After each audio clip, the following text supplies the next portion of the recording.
Hey guys, so today we will be completing our watercolor illustrations. So for this project, you will need that practice watercolor paper I gave you, the smaller piece, or you can use your sketchbook. You will need a pencil, a pen, a marker, colored pencils, a flat brush, and a rounded brush, as well as watercolor, a water cup, and paper towel. So first I started out just by sketching out my pizza. I chose a melted pizza. I thought that would look kind of fun with the droopy cheese and all that jazz. So you want to get down your drawing nice and solid before you start. And then you're going to start putting in your washes. As you can see here, I'm mixing up my first wash. Now a wash has a lot of water and less pigment. So it is going to help us in our light to dark layer. And so here I am just putting down my washes for my crust and my cheese.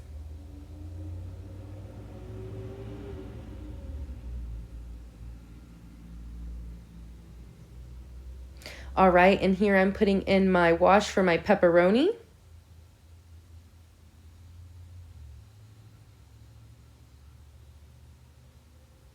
So as you continue to work, you're going to add more and more pigment to your watercolor. So here I have taken that crust color, I've added more brown to it to make it a little bit darker.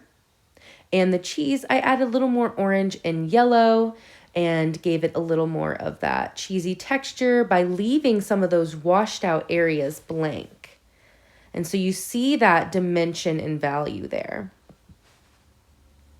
And now I'm coming in with a darker dry mark, more pigment, less water, into my pepperonis. Okay. Now I'm going over it again, really layering and layering and layering. And the more layers you put on, the more pigment you use and the less paint you use. So here I put out some of that brown and I'm going to wash it away with some water and blend it in. That's a fun little technique to do wet on wet. Give it that little like burnt cheese appeal, that look. Okay, adding more and more dry marks.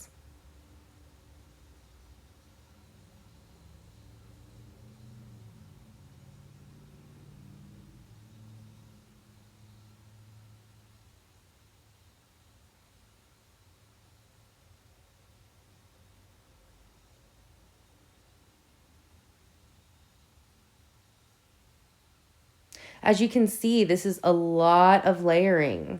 I did not just achieve this perfect looking pizza slice in 20 minutes. It took me about an hour to layer up everything. So once you're done with all of your layers, you need to let your piece dry before you come in with the dry details.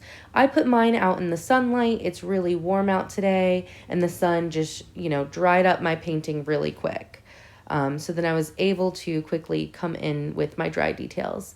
If you try to use these colored pencils and markers on top of wet watercolor, you're just going to destroy your marker, your pen. You're just going to destroy whatever you're using. So here I'm coming in with my dry details, starting out with a brown colored pencil to use a darker value to really accentuate the three-dimensionality of the crust. And here I'm coming in with a yellow for my cheese. I thought it really gave it a little lustrous pop.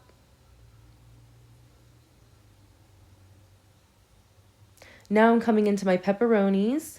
I'm taking a maroon colored pencil. I'm adding some shading, giving it, again, more dimension, more of a 3D feel. The more value you have, the more three-dimensional an object will look. Coming around the edge, really accentuating that, because usually around the edge of the pepperoni it's burnt. So it's usually darker and curled up, and I wanted to show that. Okay, so now I'm taking my pen, I'm outlining. Now I'm not outlining everything. I'm being a little selective about that. It's up to you if you want to outline the whole thing or just outline certain details. And again, I'm experiencing my pen doesn't want to fully go on my pepperonis, go around my pepperonis, because it was a little, like, slightly moist.